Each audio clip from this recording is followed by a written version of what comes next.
मित्रों नमस्कार। पटना बिहार से मैं विवेक रंजन सोनभद्र अपने YouTube चैनल विवेक सोनभद्र पर आपका स्वागत करता हूँ। आज बात ऋषुश्री के द्वारा हुए या किए गए तथाकथित टेंडर घोटाले की। मित्रों 2 साल से कई तरह की खबरें आ रही है कि ऋषुश्री नाम का एक व्यक्ति पटना में सरकारी विभागों से टेंडर लेने में अपने बुद्धि, धन, बल, जो भी कह लीजिए, रसूख आदि का इस्तेमाल करके ठेके अपने पक्ष में, अपनी कंपनियों के पक्ष में या अपने किसी पसंदीदा कंपनी के पक्ष में ले लिया करते थे। तो ऐसी बातें आई है, खबरें आई है। ईडी ने भी रेड किया है, स्टेट विजिलेंस ने भी रेड किया है उनके ठिकानों पर, कई अन्य लोगों के ठिकानों पर, कुछ इंजीनियर के ठिकानों पर छापेमारी की गई, उसमें लगभग 11 करोड़ रुपए भी मिले हैं। तो टेंडर में हेराफेरी और लेन देन तो हो ही रहा था, ये लगता तो है। तो ईडी जांच कर ही रही है, स्टेट विजिलेंस यूनिट जांच कर ही रही है। इनकम टैक्स वालों को भी जांच करनी चाहिए, जैसा मुझे लगता है, क्योंकि अगर टेंडर लिया मैंने और उसे तुरंत किसी को अपलोड कर दिया 5% पर, 3% पर, तो 3% मेरी जो कमाई है उसमें खर्चे फिर क्या होंगे? वो तो 3% शुद्ध आय होगी। तो क्या उस व्यक्ति ने 3% या 4% शुद्ध आय दिखाई या नहीं दिखाई? क्योंकि केवल टेंडर लिया हमने तो टेंडर लेने में जो खर्च हुआ होगा, अर्नेस्ट मनी डिपॉजिट होगा, टेंडर का पेपर खरीदेंगे या और कुछ इंसिडेंटल खर्च होगा, वही होगा। और 5% और 10% में लोग अपलोड कर दिया तो वो तो शुद्ध कमाई होगी। तो आयकर विभाग वालों को यह देखनी चाहिए कि उसमें अनावश्यक बोगस खर्चे तो नहीं दिखाए गए हैं। और जब टेंडर मैनेज हो रहा है तो हमने टेंडर लिया और किसी को दे दिया, तो हमने जो कमाया या तो उसमें से, या हमने जिस ठेकेदार को ठेका दिया उसके द्वारा कुछ अवैध भुगतान तो ज़रूर किया गया होगा, तभी तो टेंडर मैनेज हो रहा है। क्योंकि खबरें तो यह आ रही है कि अधिकारियों को विदेश घुमाया, अधिकारियों के लिए पंडित जी का दक्षिणा दिया, अधिकारियों को महंगे महंगे गिफ्ट दिया। तो ये सब तो अवैध खर्चे हैं।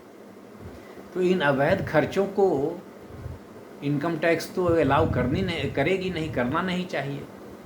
तो आयकर विभाग को भी यह सब जांच करनी चाहिए कि ये जो अधिकारियों को गिफ्ट दिया गया, किसी के पोस्टिंग में खर्चा किया गया, किसी को हवाला से दूसरे देश में डॉलर उपलब्ध कराए गए, किसी के लिए होटल का टिकट खरीदा गया, होटल का बुकिंग कराया गया, आने जाने का टिकट खरीदा गया, पंडित जी को दक्षिणा में 9 लाख 10 लाख रुपए दिए गए, लाखों रुपए के कलम खरीद कर दिए गए, और भी कई महंगे गिफ्ट दिए गए होंगे।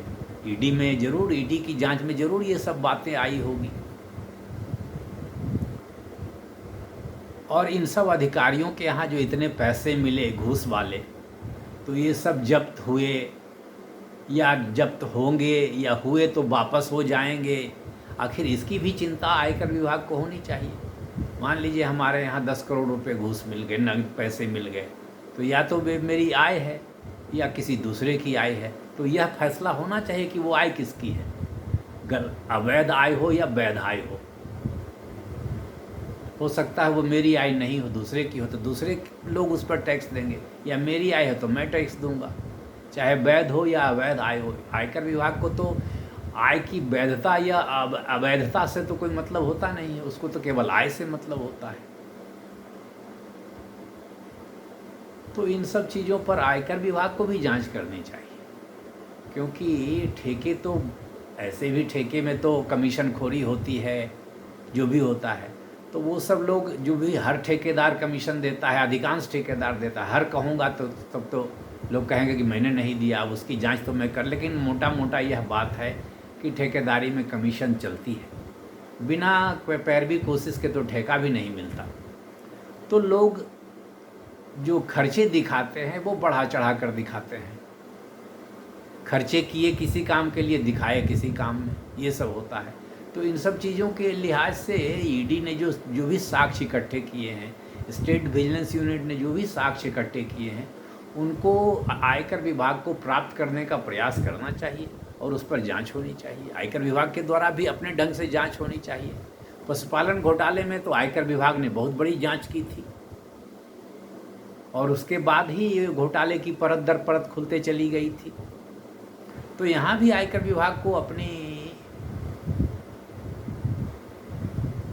अपना प्रयास करना चाहिए कि हाँ भाई, आय का कहीं कोई इवेजन तो नहीं हुआ, इनकम का कोई इवेजन तो नहीं हुआ, एक्सपेंडिचर का कोई ज़्यादा इन्फ्लेशन तो नहीं हुआ। इन सब मुद्दों से आधार पर जांच करनी चाहिए।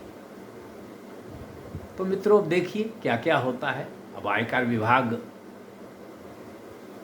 अगर मेरी बात से सहमत हो, या हो सकता है आयकर विभाग जांच कर रही हो, क्योंकि ईडी ने जो सूचना एकत्र किया है तो हो सकता है ईडी ने आयकर विभाग को भी दिया हो, पता नहीं। दिया हो तो अच्छी बात है, नहीं दिया तो आयकर विभाग को सोचना चाहिए, विचार करना चाहिए क्या ये जो सर्च हुआ प्रवर्तन निदेशालय के द्वारा, उससे जो जमा की गई सूचना है, क्या वो आयकर विभाग के लिए समीचीन है, रेलेवेंट है, और अगर है तो उस पर आगे की कार्रवाई होनी चाहिए।